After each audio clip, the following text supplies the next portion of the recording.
योग गुरु बाबा रामदेव का exclusive interview हम आपके लिए लेकर आए हैं। एक साथ एबीपी नेटवर्क के सभी चैनल्स पर अब आप ये इंटरव्यू देखेंगे और इस खास इंटरव्यू की खास बात यह है कि हमारे साथ हमारे सहयोगी चैनल्स के एंकर्स भी आज इस पेशकश में जोड़ रहे हैं। सभी योग गुरु रामदेव से सवाल करेंगे। हमारे साथ एबीपी गंगा की एंकर प्राची पराशर हैं, एबीपी माझा की एंकर कविता राणे हैं, एबीपी अस्मिता की एंकर कल्पेश रावल भी हमारे साथ इस चर्चा में जुड़ेंगे।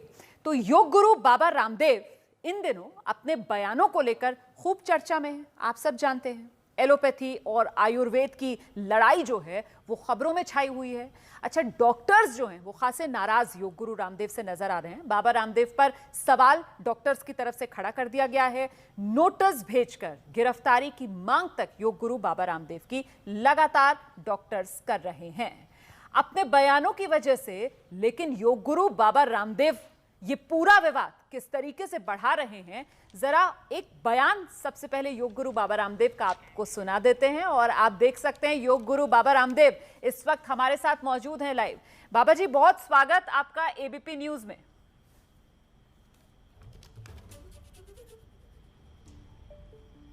बहुत बहुत प्रणाम। और मैं लाइव ही हूं तो अब पिछले बयानों की बजाय अब नया ही शुरू कर लें तो ज्यादा अच्छा है। बिल्कुल, जैसा आप कहें। तो सबसे पहले आप ही देश को ये बता दीजिए कि ये महामारी के समय में एलोपैथ और आयुर्वेद के बीच में ये जंग कैसे छिड़ गई?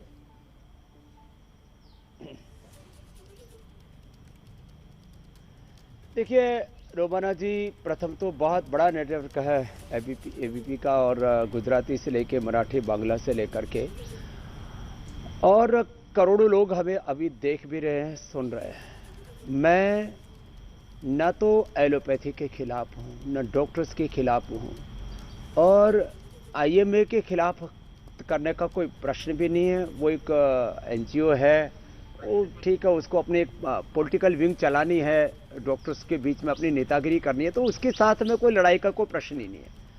अब बात यह है कि लड़ाई है किसके खिलाफ? लड़ाई असली है ड्रग माफिया के खिलाफ, जो 2 रुपए की दवा को 2000 रुपए में और कभी कभी तो 10-10 हजार रुपए में बेचते हैं। गैर जरूरी ऑपरेशन करते हैं, गैर जरूरी टेस्ट करते हैं। ये मैं नहीं कहता, है डॉक्टर त्रेहन भी कहते हैं। और कई बार ओवरडोजेस दे करके किस प्रकार से क्या क्या हो रहा है, वो आदरणीय डॉक्टर गुलेरिया जी को भी आपने सुना है। पूरी दुनिया में इसके ऊपर बुक्स लिखी गई है, डेथ बाय प्रिस्क्रिप्शन। पूरी दुनिया में लाखों करोड़ों लोगों की मौत होती है। अब ये सब प्रक्रिया के बारे में कोई बोल दे तो उसको लोग विवाद का नाम दे देते हैं। अभी भी मैं किसी विवाद को बढ़ाना नहीं चाहता, मैं तो विवाद को खत्म ही करना चाहता हूं।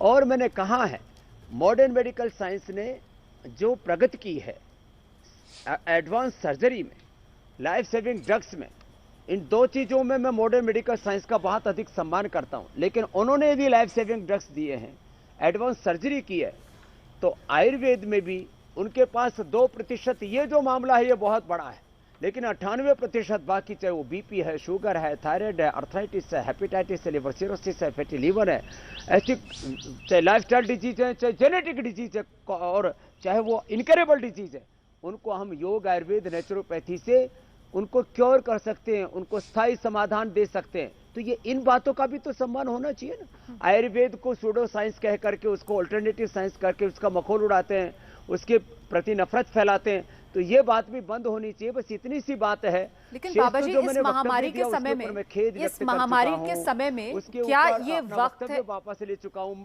जी जी जी जी, आप अपनी बात पूरी कर लीजिए। जी,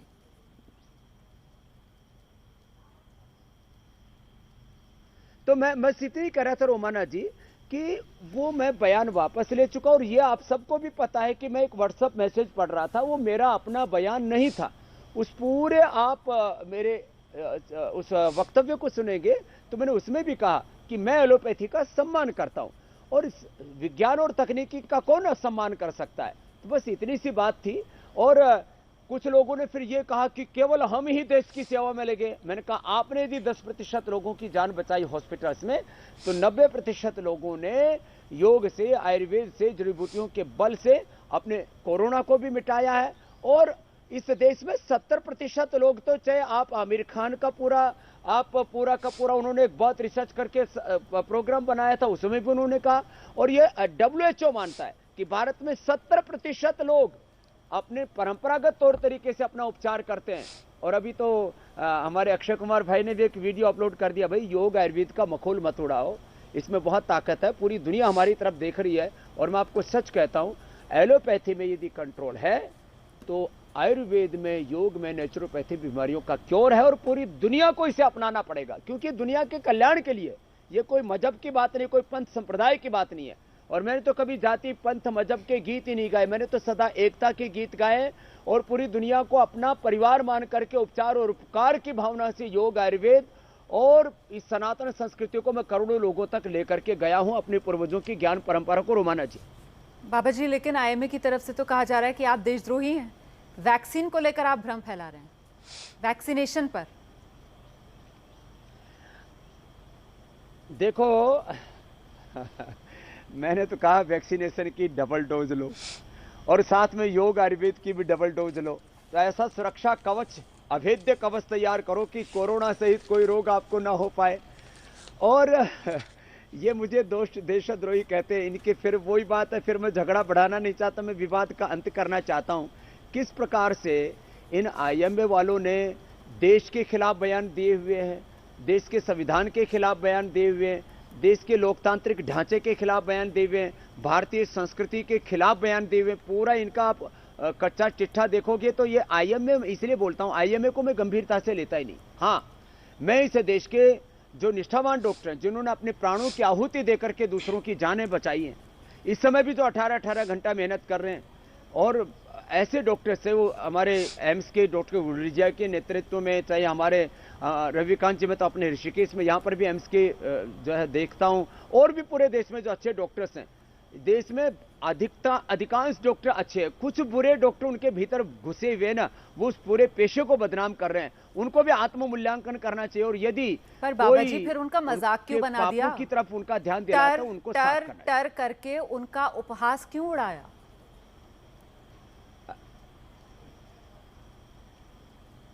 अच्छा देखो, आपने जो टर्टर मैंने बोला, मैंने कहा भाई तुम डॉक्टर, इंजीनियर, पता नहीं जो भी कुछ, मैं 2.5 घंटा बोलता हूं, उसमें अनेक प्रवाह होते हैं। मैंने कहा भाई तुम आत्मनिर्भर बनो, किस किस टर्टर के चक्कर में पड़ोगे, अब किस प्रवाह में। अब 2.5 घंटे के अंदर के 2 वाक्य लेकर के, क्लिप लेकर के किसी बात को निष्कर्ष नहीं निकाला जा सकता। मैंने कहा तुम आत्मनिर्भर बनो। यही बात तो अक्षय कुमार भी कह रहे हैं कि तुम अपने हेल्थ ब्रांड एम्बेसडर खुद बनो। आप जो है एलोपैथी के इन जहरीले इंजेक्शंस और स्टीरॉयड के चक्कर में मत पड़ो। अब वही बात आमिर खान कह रहे हैं, वही बात अक्षय कुमार कह रहे हैं, वही बात स्वामी रामदेव कह रहे हैं कि भाई आत्मनिर्भर बनो। क्या हॉस्पिटलों पर, डॉक्टरों पर, दवाओं पर निर्भरता से भारत आगे बढ़ेगा? क्या हम बीमार भारत देखना चाहते हैं? हम सभी चाहते हैं निरोगी भारत बने। लेकिन बाबा जी, क्या अफसोस है आपको अपने इन बयानों पर? स्वास्थ्य से लेकर के बिजनेस, व्यापार से लेकर के हर कारोबार में आगे बढ़ पाएंगे। ये डॉक्टरों का मजाक बनाने वाले बयान पर अफसोस है?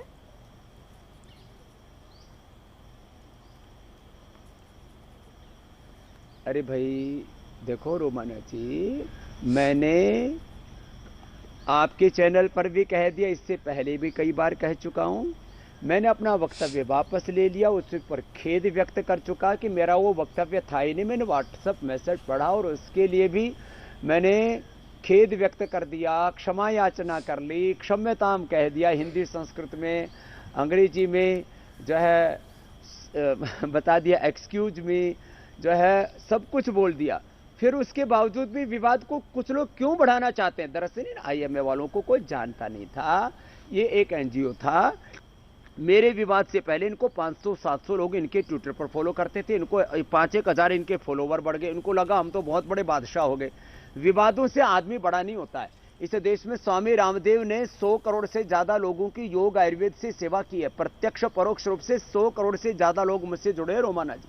और उनको मैंने हेल्थ दिया, उनके वेट कम किया, उनके BP, sugar, thyroid, hepatitis, ulcerative colitis, fatty liver, क्या बड़ी बड़ी बीमारी, कैंसर तक के रोग मैंने ठीक किए हैं। करोड़ों लोगों को मैंने रोग मुक्त करने के साथ नशा मुक्त किया है। और आज भी पूरे योग आयुर्वेद स्वदेशी वैदिक संस्कृति के विभिन्न आयामों को लेकर के 10,000 करोड़ रुपए से ज्यादा के हमने चैरिटी के बड़े इंस्टीट्यूशंस खड़े किए, पूरी दुनिया में भारत का यश गौरव वर्धन किया। ये आईएमए के जो अपने आप को सो कोल्ड जो है एक पॉलिटिकल ऑर्गेनाइजेशन जैसा बना रखा है, एनजीओ टाइप बना रखा है, इन लोगों का क्या कंट्रीब्यूशन है? रोमाना जी, आप भी तो सारे देश दुनिया की खबरें लेते हो, आप भी जानते हो, जरा इनका क्या कंट्रीब्यूशन बताओ जरा जी। जो वो मेरी रोज मखौल उड़ाते हैं कि स्वामी रामदेव तो हमारे साथ बैठने लायक भी नहीं है। तो बाबा जी, उनकी तरफ से तो ये कहा जा रहा है कि ये जो विवाद खत्म होने की अब बात आप कर रहे हैं क्योंकि घिर गए आप, क्योंकि फंस गए आप, क्योंकि आपने इतना बेसिर पैर के बयान दिए बकौल उनके कि अब आपके पास कोई रास्ता नहीं बचा। किस बात से घिर गया?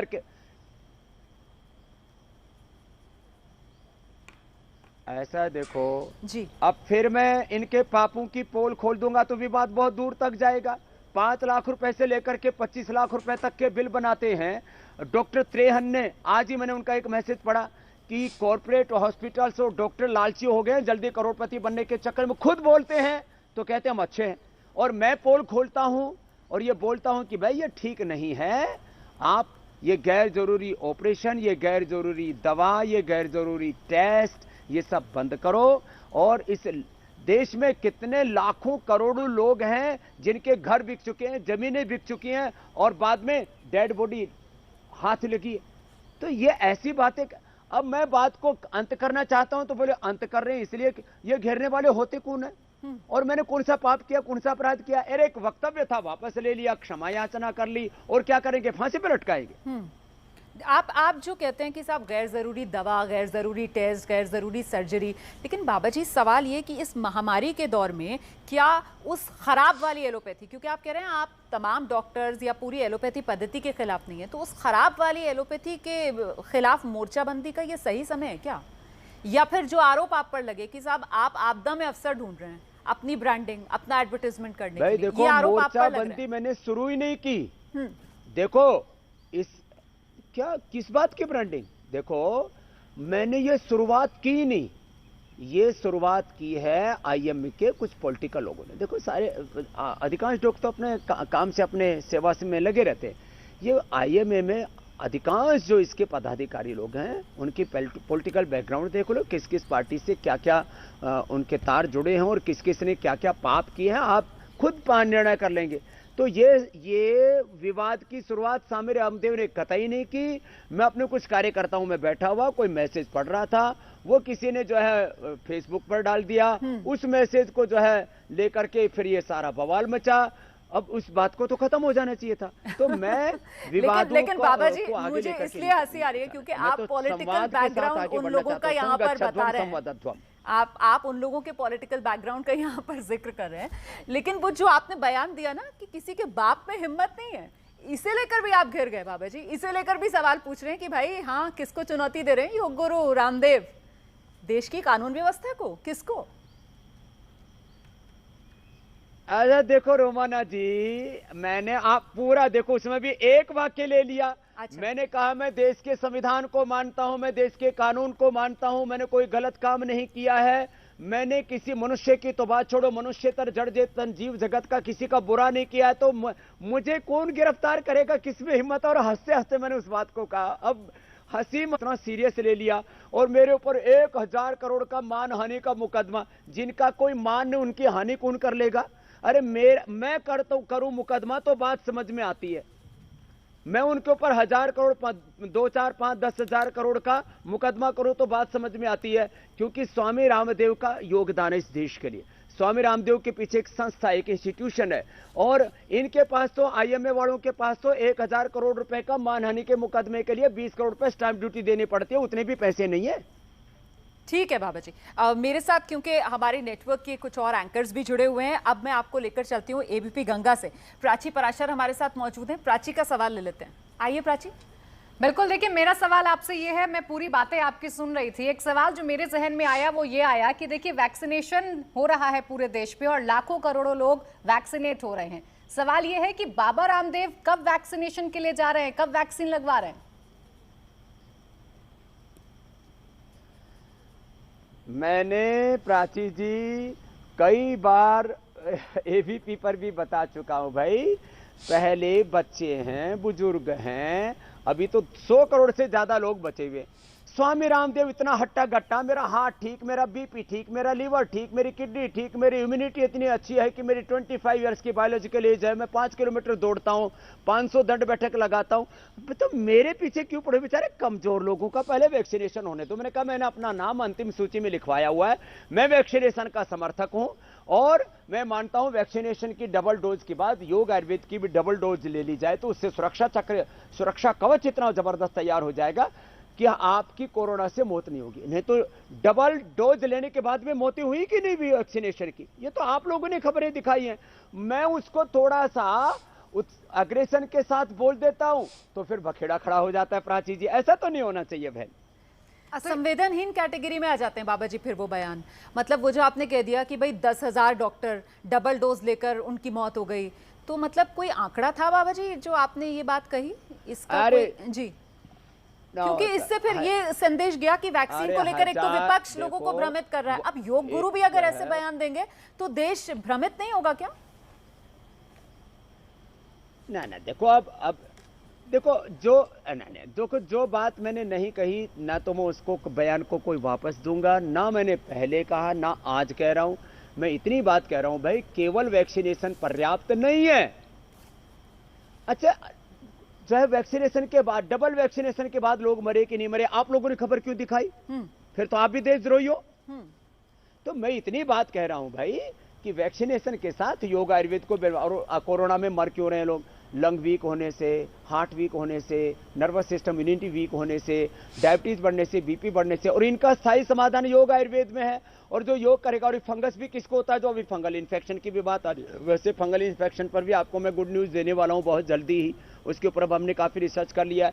तो मैं आपको ये कह रहा हूं, कमजोर आदमी को सब बीमारियां होती है ना, योग आयुर्वेद नेचुरोपैथी, ये सात्विक जीवन शैली, ये तो हमको हेल्दी बनाती है ना, मजबूत बनाती है। तो हमें एक सशक्त भारत बनाना है, कमजोर भारत, हमें बीमार भारत बनाना है या शक्तिशाली भारत।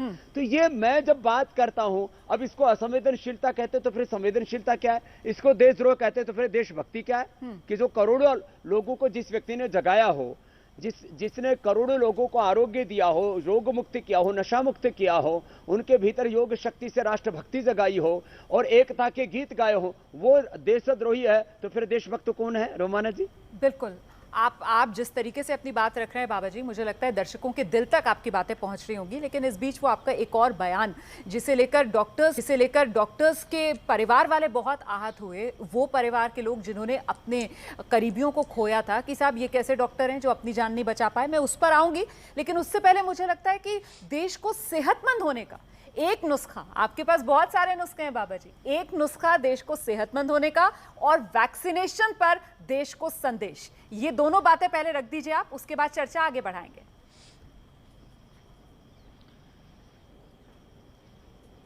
सबको जब जिसकी बारी आए वैक्सीनेशन करवाना चाहिए। एक बात, उस वैक्सीनेशन के साथ कम से कम 3 ही चीजें कर लें।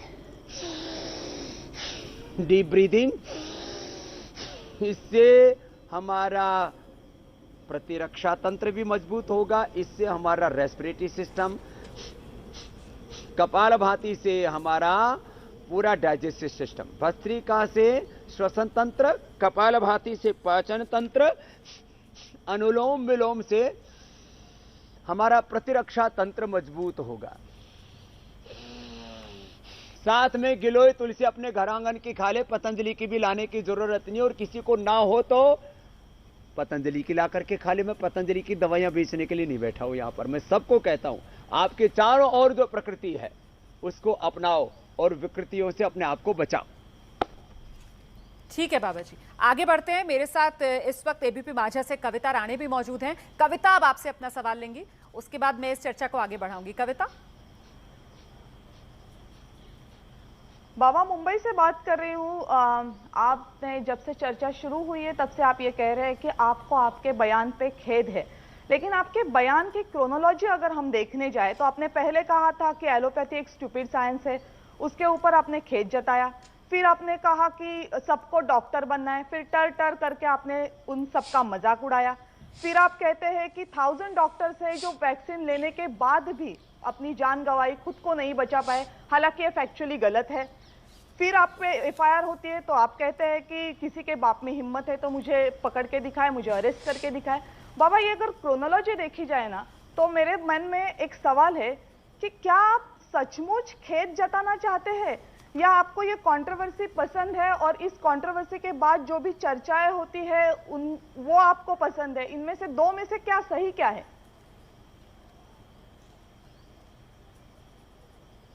आपने बहुत लंबी चौड़ी कविता कह दी बहन। पहले तो ये बताओ आप क्या करना चाहते हैं? मैं तो बोल चुका हूं इतनी देर से कि मैं इस पूरे विवाद को खत्म करना चाहते हो। आप ये जो इंजेक्शन लगा रहे हो नए जो है टीवी के, तो इनसे आप मुझे क्या करना चाहते हो? तो आपको जब मैं कह चुका हूं कि मैं विवाद को खत्म करना चाहता हूं, किस संदर्भ में कब क्या बात कही गई 2-3 घंटे के कार्यक्रम से, इसलिए मैं आपके इन इंजेक्शनों से मैं विचलित होने वाला नहीं हूं। मैं कह चाहता हूं कि विवाद खत्म हो और जो एलोपैथी के श्रेष्ठ तत्व हैं उनको लेकर के आगे बढ़ा जाए, जो कि मैंने कहा इमरजेंसी ट्रीटमेंट और सर्जरी, और बाकी 98% बीमारियों का इलाज योग आयुर्वेद नेचुरोपैथी में सर्वश्रेष्ठ है। वो एक सस्टेनेबल हेल्थ की हम बात करते हैं, वो हम लोगों को परमानेंट क्योर, कोई क्योर कराना चाहता है तो कविता जी मैं आपके माध्यम से भी अपने महाराष्ट्र सहित पूरे देश के राष्ट्रवासियों को मैं आमंत्रित करता हूं आए, और मैं उनका BP, sugar, thyroid, asthma, arthritis, fatty liver, liver cirrhosis और प्रोस्टेट कैंसर तक तो मैं 10-15 दिन में ठीक करके, अधिकतम 1 महीने में, और बाकी बीमारियां 1 सप्ताह में ठीक करके, कंट्रोल ही नहीं क्योर करके, एलोपैथी की सारी दवाइयां बंद करा करके सकुशल घर भेज दूंगा। जैसे उनको परमात्मा ने, प्रकृति ने पैदा किया था वो जीवन उनको वापस लौटा दूंगा। इससे बड़ी बात और क्या कह सकता हूं। मैं साथ में मिलकर के जो इंटीग्रेटेड पैथी है उसका समर्थक हूं। अब इस इंटीग्रेटेड पैथी को भी कुछ लोग कहते हैं ये तो मिक्सोपैथी है, ये तो सूडो साइंस है, ये तो अल्टरनेटिव है, इनके पास तो चूर्ण चटनी है, कुछ नहीं। आयुर्वेद का अपमान करें उसमें लोगों को मजा आता है, जो अपने पूर्वजों की ज्ञान परंपरा का अपमान करें उसमें मजा आता है। और मैं कहता हूं भाई तुम्हारा जो सत्य उसको भी ले लो, जो अपने पूर्वजों का सत्य उसको भी ले लो, और लोक कल्याण और विश्व कल्याण के लिए काम करो। बस मेरा इतना ही कहना है कविता जी। अच्छा बाबा जी, ये पूरा जब विवाद हुआ तो अब मुझे थोड़ा हैरानी भी हुई इसमें। हमने देखा किस तरीके से कोरोना की ये दूसरी लहर, इसमें ऑक्सीजन की किल्लत हुई है। ऑक्सीजन से जुड़ा हुआ आपका भी वो एक बयान सामने निकल कर आया कि साहब ऑक्सीजन की क्या ज़रूरत है, ये 2 सिलेंडर्स लगे हुए हैं। मुझे लगता है उस पर भी आप थोड़ी सी क्लैरिटी दे दीजिए। अच्छा, और हमने देखा कैसे जो एलोपैथिक से जुड़े डॉक्टर्स थे वो भी तो प्रोनिंग पोजीशन का जिक्र कर रहे थे, वो भी तो बता रहे थे कि कैसे उल्टा लेटने से शरीर के अंदर ऑक्सीजन का स्तर बढ़ सकता है। तो ये तो मुझे लगता है यहाँ पर एक समावेशी कोऑर्डिनेशन हो सकता है। यहाँ विवाद की कोई वजह है नहीं बाबा जी। अगर आप बता सके कोई तरीका, कोई योगासन जिससे शरीर के अंदर ऑक्सीजन का स्तर हम बढ़ा सके। जी इसमें रोमाना जी, इसमें होता क्या है रोमाना जी, दरअसल एक बहुत बड़ी लॉबी है ड्रग माफियाओं की, एमएनसीज की, जो नेशनल जो एक लॉबी है वो उनको स्वामी रामदेव भाता नहीं। भाई मैंने कौन सा गलत कह दिया? मैं कभी भी कोई, मेरा आज मेरी 50 साल से ज्यादा मेरी उम्र हो चुकी है और 40 साल से तो ज्यादा मुझे सेवा करते हो गए। मैं तो 14-15 साल की उम्र में सेवा करने में लग गया था। कोई एक व्यक्ति नहीं कह सकता कि स्वामी रामदेव ढोंग, आडंबर, पाखंड, अंधविश्वास किसी भी पोंगा पंथी का, ओझा पंथी का समर्थन करता है। मैं एक बात कहता हूं, इस वातावरण में 20% से ज्यादा ऑक्सीजन है। देखो यहाँ कितना अच्छा वातावरण अभी भी। अब मैं कहता हूं भाई इसको लेने के लिए आप यहाँ अनुलोम विलोम कर लो। जिनका 75-80 तक ऑक्सीजन लेवल आ गया था, मैंने उनको यह अनुलोम विलोम करा करके, दिव्य धारा सुंघा करके, उनको मैंने स्वासारी गोल्ड खिला करके, जिनका 75-80 तक आ गया था, स्वासारी गोल्ड खाली पेट दिया और कोरोनिल खाने के बाद दिया। और उनका ऑक्सीजन लेवल मैंने 2-3 घंटे से लेकर के 1 दिन के अंदर 95 कर दिया, 98 कर दिया। तो इसमें कौन सा पाप किया भाई? यदि ऐसा पैनिक होता, और डॉक्टर गुलेरिया जी कह रहे हैं, डॉक्टर त्रेहन जी कह रहे हैं, डॉक्टर और कितने अच्छे अच्छे सब डॉक्टर कह रहे हैं भाई 90%, ये तो गुलेरिया जी का बयान है, 90% लोगों को हॉस्पिटल में आने की जरूरत नहीं। भाई हौसला रखो, डरो मत। डर से कितने लोग मरे जरा निकाल लो जी। अब हर चीज को मैं बोलता हूं तो फिर उसके ऊपर विवाद हो जाता है। अरे भाई ये 2 ऑक्सीजन के सिलेंडर प्रकृति ने दे रखे कि नहीं दे रखे? ये 2 आपके हाथ, ये 2 आपके पैर, मैंने कहा ये आपके डॉक्टर हैं, ये आपके नर्सेज हैं, अब इनसे उपयोग ले लो। अब कोई बात को किससे अंदाज से कहा जा रहा, उसको भी बाबा रामदेव को ठोकना है। क्योंकि इनको योग से नफरत है, इनको आयुर्वेद से नफरत है, इनको स्वामी रामदेव के भगवा से भी नफरत है। स्वामी रामदेव जो वेद मंत्र और उपनिषदों की ऋचाएं बोलता है उनसे भी रहता है नफरत है। हो सकता है रोमाना जी आप भी यदि अनुलोम विलोम करने लगे ना, तो कुछ ऐसे पागलपंथी वाले लोग हैं कि भाई आप ये अनुलोम विलोम क्यों करें, अरे सांस ले रहे, सांस तो ऊपर से लिया जाएगा ना। अब ऐसे करते हैं तो इससे ऑक्सीजन लेवल बढ़ जाता है। मैं आपको अभी आपके टीवी स्क्रीन पर 10 सेकंड के अंदर मैं अपना ऑक्सीजन लेवल 50 करके और 3 सेकंड के अंदर मैं अपना ऑक्सीजन लेवल 99 कर सकता हूं। मुझे ये विद्या आती है तो उसका सम्मान करना चाहिए ना। अब सबको चाहिए कि निर्भरता डॉक्टरों पर हो, दवा पर हो, आर्टिफिशियल चीजों पर हो। ये जो साम्राज्यवादी ताकतें, बाजारवादी ताकतें, ये आदमी को कमजोर बनाना चाहती है। मैं सबको आत्मनिर्भर बनाना चाहता हूं, इसमें दिक्कत क्या बताओ।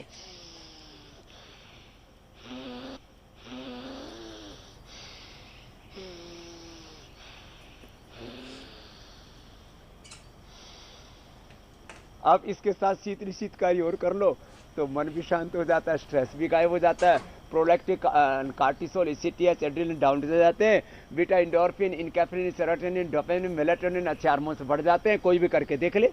तो बाबा जी इस देश का एक बड़ा बाबा जी दुनिया में जितने रिसर्च पेपर पब्लिश हुए ना योग आयुर्वेद के 10% अकेले पतंजलि ने किए। बिल्कुल बाबा जी, इस देश का बड़ा तबका ऐसा है जो अभाव में जिंदगी गुजारता है और आपका ये योग, ये आयुर्वेद उसके लिए कई मामलों में मददगार साबित होता है। लेकिन पिछले दिनों जिस तरीके से ये पूरा विवाद खड़ा हुआ और आप खुद कह रहे हैं कि आपकी नीयत लोगों की मदद करने की, लेकिन जबरदस्ती आपको विवादों में घसीटा गया।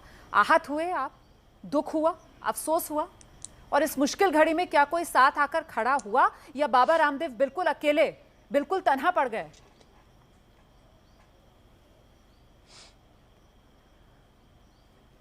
अरे ये तन्हा क्या होता है आदमी, मतलब पता भी नहीं इन शब्दों का।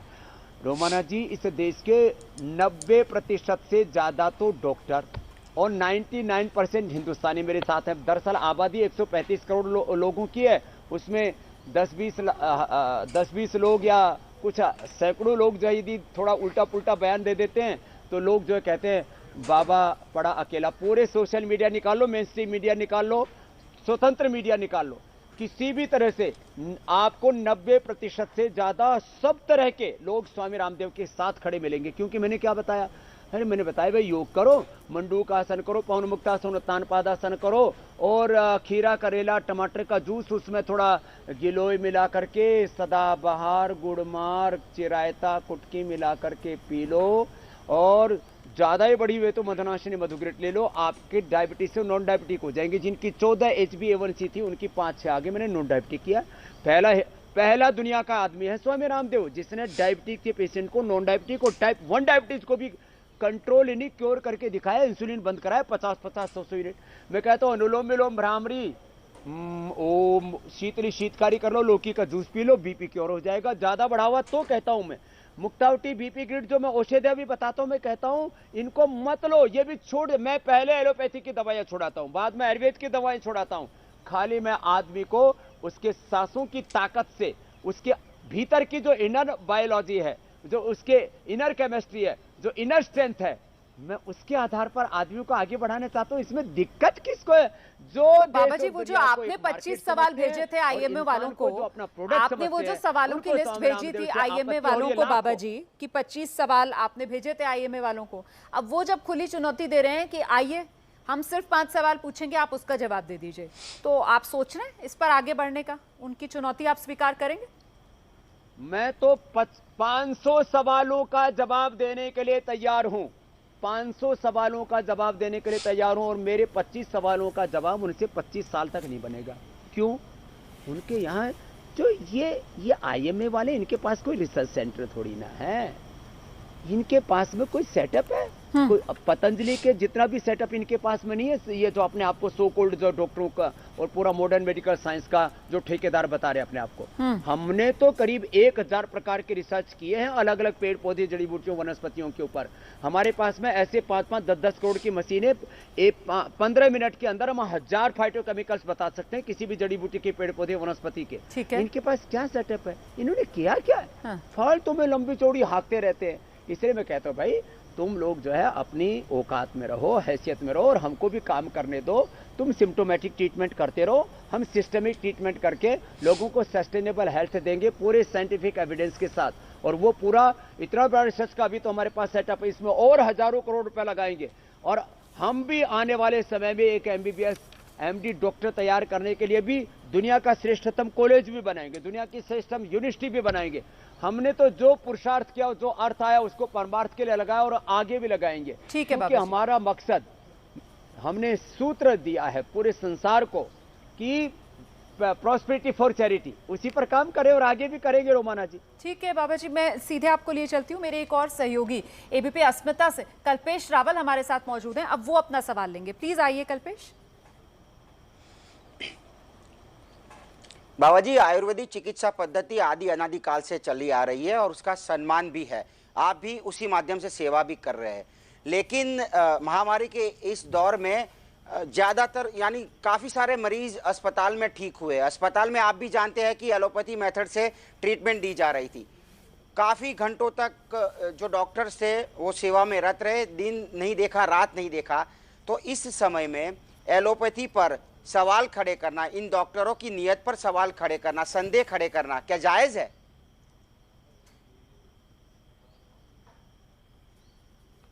अरे भाई, कई बार मैं बोल चुका हूं, मुझे किस पर संदेह नहीं है।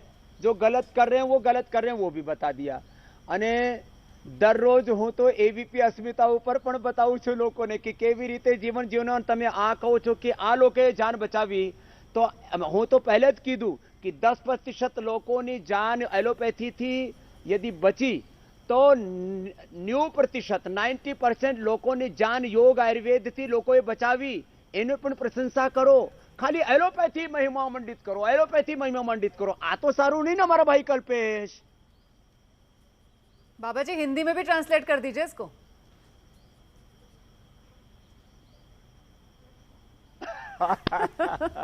मैं ये कह रहा हूं कि 10% लोग जो क्रिटिकल कंडीशन के थे वो हॉस्पिटल तक गए, उनकी डॉक्टरों ने जान बचाई।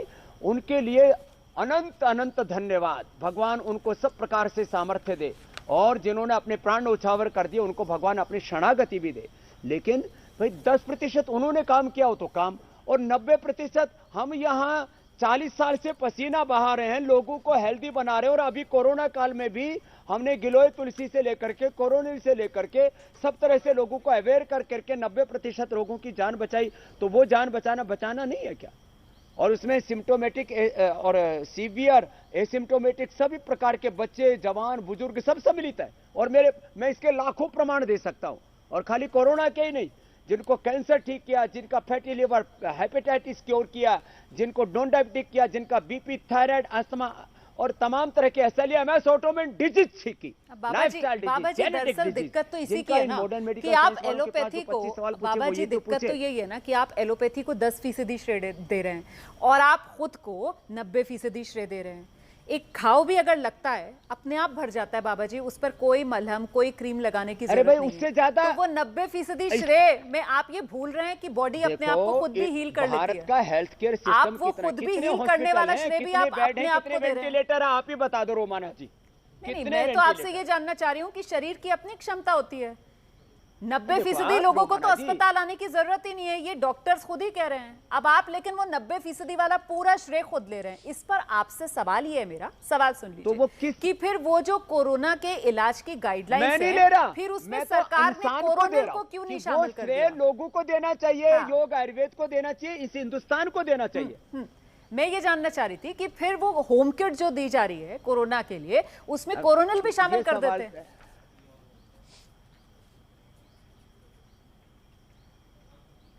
तो बहुत अच्छा होता और ये करना ही चाहिए।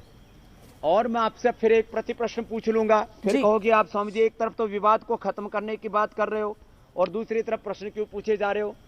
ये जो कोरोना मैनेजमेंट के नाम पर जो पैरासीटामोल से लेकर के, रेमडेसिविर से लेकर के और स्टीराइड से लेकर के, एंटीबायोटिक से लेकर के जो कुछ दिया जा रहा है, इसका कोई क्लिनिकल कंट्रोल ट्रायल हुआ है? हमने तो कोरोना का क्लिनिकल कंट्रोल ट्रायल भी किया है।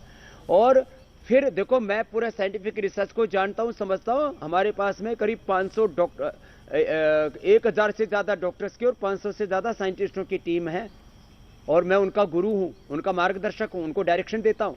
तो मैं आपको फिर यहाँ इस मामले में गफलत आ जाएगी, फिर कहेंगे स्वामी जी फिर कहीं पेंडेमिक ना हो जाए। लेकिन स्वामी जी, लेकिन स्वामी जी, में तो इस प्रश्न सब नहीं के पूछा बावजूद जाए तो बेहतर होगा, जी, लेकिन क्योंकि इस इसका सब के कोई उत्तर बावजूद नहीं मिलेगा। इस तो सब यदि के कोरोनिल बावजूद किट सम्मिलित करते तो लोगों का भला ही होता। इस सब के बावजूद बाबा जी हमने देखा कैसे कोरोनिल को लेकर जबरदस्त विवाद हुआ।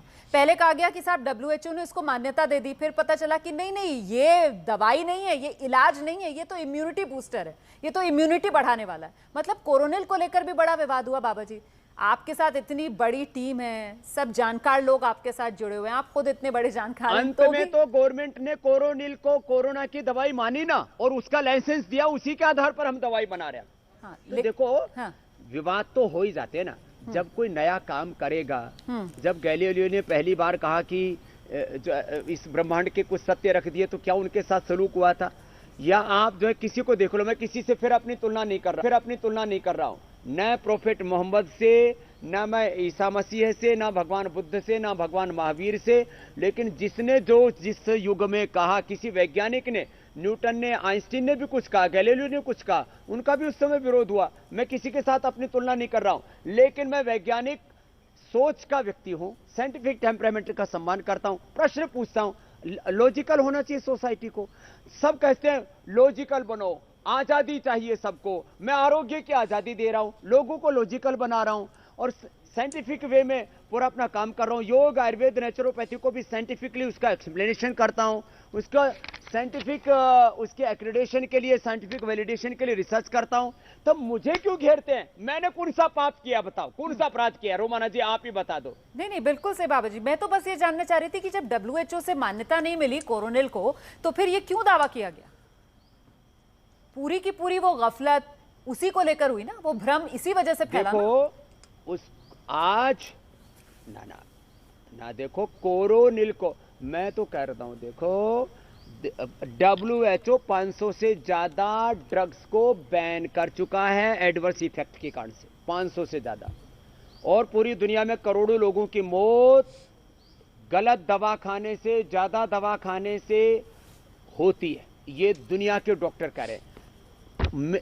हमारी को जो है गिलोय तुलसी खा के, आंवला एलोवेरा पी के कौन मर गया ये बता दो। ये जो है एक बहुत बड़ा सत्य है, इसको मानना चाहिए। मैं वापस हाथ जोड़ के प्रार्थना कर रहा हूं, विवाद को मत बढ़ाओ और मिलकर के कदम बढ़ाओ। संगच्छध्वम संवदध्वम समो मनांसी जानताम।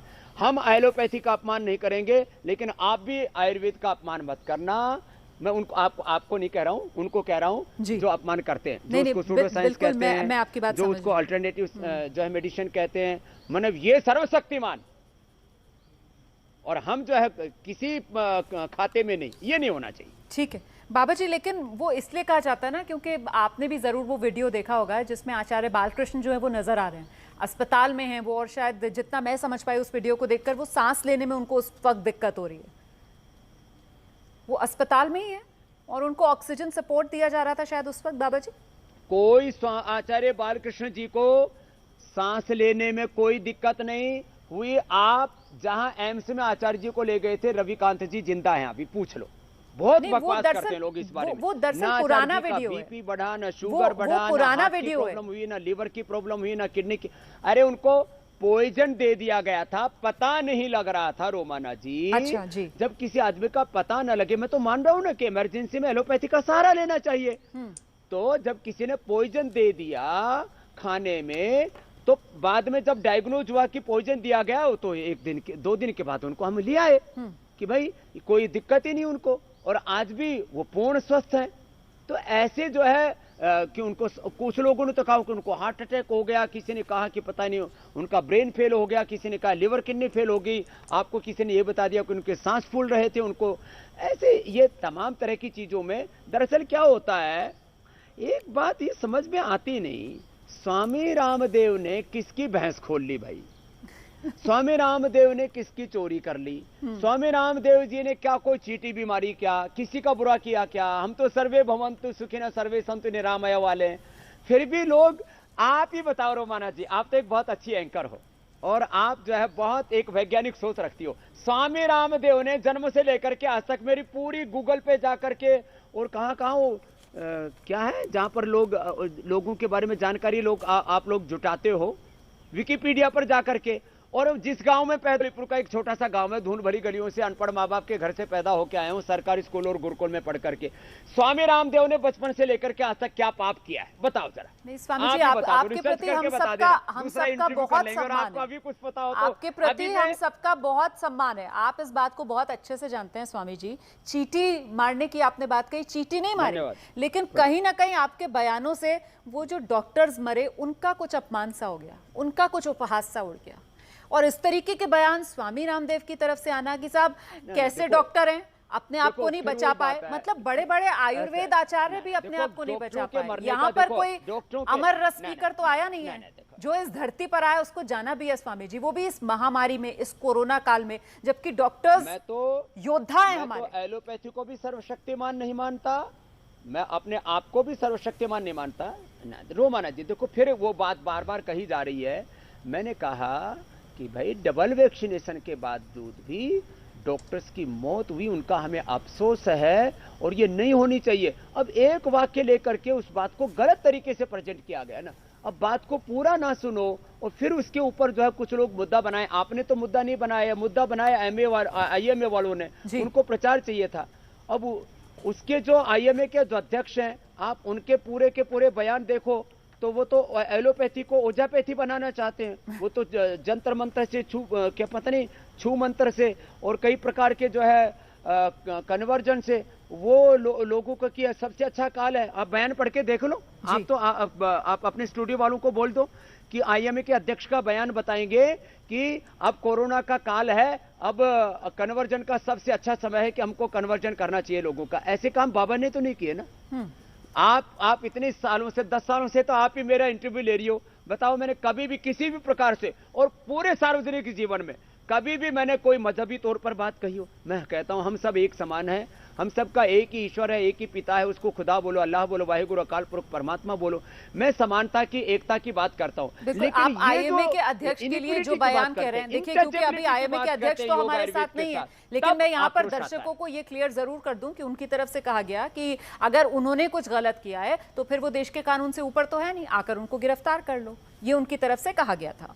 ठीक है, अब मैं एक बार फिर से जो मेरे सहयोगी मौजूद हैं हमारे ABP नेटवर्क के अलग अलग चैनल से, उनका रुख कर लेती हूँ। फिर से चलते हैं आपको लेकर ABP गंगा से। प्राची हमारे साथ हैं। प्राची, अपना सवाल पूछिए। बिल्कुल, मेरा सवाल बाबा जी आपसे ये, देखिए चर्चा चलती रहेगी, सवाल जवाब आपसे होते रहेंगे, लेकिन इस बीच एक और जो नया खतरा इस देश पर मंडरा रहा है वो है फंगस का। ब्लैक फंगस, येलो फंगस, इन तमाम चीज़ों का जिक्र चल रहा है और लोग उससे परेशान हो रहे हैं। सवाल ये है कि क्या योग से या आयुर्वेद से इसका इलाज संभव है? क्या कुछ सलाह आप दे पाएंगे हमारे दर्शकों को कि कितना कारगर है योग और आयुर्वेद इस बीमारी के खिलाफ? जरूर मैं दूंगा प्राची जी। अभी एक सप्ताह के भीतर क्योंकि अभी वो रिसर्च हमारा पूरा हो चुका है और उस रिसर्च पेपर को हम, आपको पता है कि हमने सैकड़ों रिसर्च पेपर पब्लिश किए हैं और वो भी टॉप इम्पैक्ट के इंटरनेशनल जर्नल्स के अंदर। हमने फंगस का भी समाधान बहुत कारगर तरीके का ढूंढ लिया है। बस अभी तो मैं इतना ही कहूंगा, रिसर्च पेपर के साथ अपनी बात बाद में कह दूंगा। अणु तेल नाक में जरूर डालते रहें। खाली पेट श्वासाहारी खाने के बाद कोरोनिल खाने में भी किसी को आपत्ति है तो गिलोय तुलसी नीम हल्दी की गोली खा लें, या गिलोय तुलसी नीम हल्दी अपने घर में ही खा लें और अनुलोम विलोम करके अपनी इम्यूनिटी भी बढ़ा लें और फंगस के ऊपर भी नियंत्रण पा लें। ये तो मैं प्रारंभिक दृष्टि से बात कह दे रहा हूं। और इससे भी बड़ा खतरा एक और है, क्योंकि जो कमजोर चीज होती है ना उसी में फंगस लगती है, उसी के ऊपर कोई बैक्टीरिया वायरस असर करता है। मैंने एक दिन तो एक लकड़ी का उदाहरण देकर के समझाया था कि कोई फंगस हो, बैक्टीरिया हो, वायरस हो, या तो निर्जीव चीज पर लगता है या कमजोर चीज पर लगता है। खैर अगली बात और कहता हूं, इससे भी प्राची जी ज्यादा खतरा है बच्चों को। अब बच्चों को, अभी आप देख रहे थे आज बिहार में ही मौत होगी कुछ बच्चों की कोरोना के कारण से। अब बच्चों को कोरोना से बचाना है तो बच्चों को कम से कम सुबह सूर्य नमस्कार। अब मैं अपने वाले मूल सेवा पर आ जाता हूं। बच्चों को अब बताओ, सुबह सुबह यदि बच्चों को ये 10 बार से लेकर के 5-10 मिनट सूर्य नमस्कार यदि करवा दिया जाए तो भारत के बच्चे इस कोरोना के प्रकोप से बच जाए। बच्चों को ये सूर्य नमस्कार, ये देखो थोड़ी सी जगह कर रहा हूं मैं, ऐसे ये सूर्य नमस्कार 2 बार से लेकर के और 10 बार तक ये करना चाहिए बच्चों को। और इसके अलावा बच्चों को शीर्षासन, बच्चों को शीर्षासन, सर्वांगासन, हलासन, चक्रासन, पश्चिमोत्तानासन, और बच्चों को जो है ये कम से कम 5 प्राणायाम, 5 ब्रीदिंग एक्सरसाइज। देखो ऐसे कितनी इजी है। भस्त्रिका, कपालभाति, अनुलोम विलोम, भ्रामरी, ओम, उद्गीत। और बच्चों को ब्रेथ होल्ड करके भी आधा मिनट तक बच्चों का, और थोड़े 10 साल 12 साल के जो बच्चे उनको 1 मिनट तक ऐसे ब्रेथ को होल्ड करना चाहिए। ऐसे लंबा श्वास भरा और ऐसे होल्ड कर लिया। ये इतने अभ्यास बच्चों को कराएंगे। और बच्चों को दूध में हल्दी, शिलाजी, च्यवनप्राश या अश्वगंधा, अश्वशिला दे देंगे। बेटियों को शतावर और बेटों को अश्वगंधा देने से उनकी इम्यूनिटी इतनी जबरदस्त रहेगी। वैसे इन्नेट इम्यूनिटी उनकी बड़ी स्ट्रांग होती है जी। और योग से तो इतने स्ट्रांग हो जाएंगे, वो महाशक्तिशाली हो जाएंगे, हर बीमारी को से लड़ पाएंगे, उसको परास्त कर पाएंगे। ठीक है जी प्राची। कविता के पास चलते हैं, कविता का सवाल ले लेते हैं। कविता आइए। बाबा, बच्चों से लेके बूढ़े लोगों तक इम्यूनिटी बढ़ाने के लिए आपने अभी भी कुछ नुस्खे बनाए, लेकिन जो ऐसे कोई उपाय है जो बच्चों से लेके बूढ़े तक सब लोग इस्तेमाल कर सकते हैं योग में, जिससे उनकी इम्यूनिटी बढ़ सके? जरूर। एक तो उनको अपनी डाइट में थोड़ा सा चेंज कर लेना चाहिए। सुबह खाली पेट आंवला, एलोवेरा, गिलोय, तुलसी, नीम, फिर से दोहराता हूं, आंवला, एलोवेरा, गिलोय, तुलसी, नीम का जूस पी ले। सुबह सुबह थोड़ा सा अंकुरित ले ले, जो भी अंकुरित जिसको जो पसंद है। और बादाम, अखरोट, मुनक्का, अंजीर, खजूर, ये तो इतने जबरदस्त होते हैं इम्यूनिटी को स्ट्रेंथन करने के लिए कि कोई इसका जवाब ही नहीं। जिनका पेट खराब हो उनको थोड़ा सा अनार ले लेना चाहिए। आजकल लोगों का कोविड के बाद भी कॉम्प्लिकेशंस आ रहे हैं कि कोविड के बाद जो लॉन्ग कोविड जिसको कह रहे हैं, पेट बहुत खराब है लोगों का, तो अनार खाएं, सेब खाएं, एप्पल खाएं। और जिनको बहुत ज्यादा दस्त लग रहे हैं तो वो दही में अनार और बेल और पका हुआ केला और उबला हुआ सेव खा ले। और कुटजारिष्ट और कोटस घनवटी ले ले तो पेट एकदम फर्स्ट क्लास हो जाएगा। जिनका बीपी बढ़ा हुआ है तो फिर वो प्राणायाम तो मैंने बताए थे, अनुलोम विलोम, भ्रामरी, उद्गीत, शीतली, शीतकारी, वो लौकी का जूस पिलो। जिनका बहुत ज्यादा एसिडिटी बढ़ा हुआ तो लौकी, व्हीट ग्रास और एलोवेरा 3 को पी लो तो पूरा ही अच्छा हो जाता है। जिनका फेफड़ा कमजोर है वो जरूर श्वासारी क्वाथ या श्वासारी प्रवाही, श्वासारी वटी या श्वासारी गोल्ड ले ले। इतना करेंगे तो अलग अलग अंगों की अलग अलग इम्यूनिटी होती है। पूरी पेट की इम्यूनिटी को बढ़ाना है तो सर्वकल्प, क्वाथी पी ले, भूमि आंवला, पुनर्नवा, मकोई। और जिनको बहुत अधिक यूरिन में जलन इन्फेक्शन है तो गोखरू का, ये तो यूटीआई के लिए अद्भुत है। इस पर तो हमने जबरदस्त रिसर्च किया है। ऐसे छोटे छोटे उपाय बाबा जी क्योंकि समय बहुत कम है तो चलते चलते ये जो विवाद है योग गुरु बाबा रामदेव के बयानों को लेकर, योग गुरु बाबा रामदेव वर्सेस आईएमए को लेकर, इसको खत्म करने का कौन सा योग अपनाना होगा ये भी बता दीजिए। ये विवाद कैसे खत्म होगा?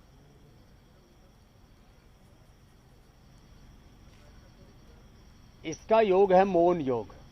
अब बाबा भी मौन हो जाए इस बारे में, और ये आईएमए के भी हमारे भाइयों से मैं प्रार्थना करता हूं मौन हो जाओ, अपना अपना काम करो और थोड़ा सा अपना सुबह सुबह थोड़ा पेट हिला लिया करो। और इतना अच्छा होना चाहिए डॉक्टर की फिटनेस, तो उसको देख करके दूसरों को लगे मुझे भी ऐसा ही फिट रहना।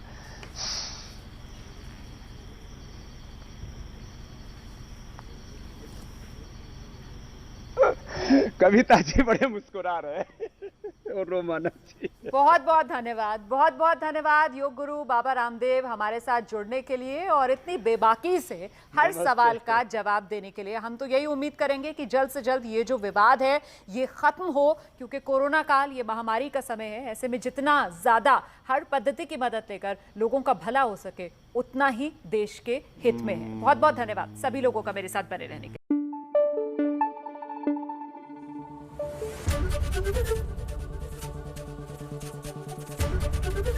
एबीपी न्यूज आपको रखे आगे।